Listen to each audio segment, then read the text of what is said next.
Адам өзгөчө коркунучтуу, акылга сыйбаган окуяны башынан өткөргөндө, анын мээсинин функционалдашуусунда болуп көрбөгөндөй катуу өзгөрүүлөр болуп өтөрү азыркы маалда далилденген. Ушундай учурларда ар бир адамдын жана ар бир аялдын өзүнүн өзгөчө реакциясы болот.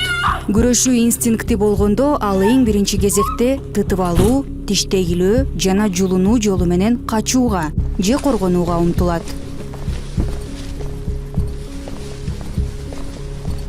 Ал эми кээ бирөө ушундай коркунуч абалда кыймылдай албай, селейип катып калуу абалына түшөт.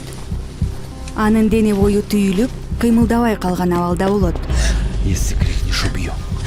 Ал кыйкыра албайт, кыймылдай да албайт же каршылык көрсөтө албай калат. Өзгөчө кырдаал болгондо катып калуу инстинкти болот. Ал эми кээ бири болсо соо калууга, өлүп калуудан сактанууга, тирүү калууга аракет кылып бардык күчүн жумшайт. Ал зомбулук жасаган адамдын бардык буйруктарын кыңк дебестен аткаруусу жана ага жардамдашуусу мүмкүн.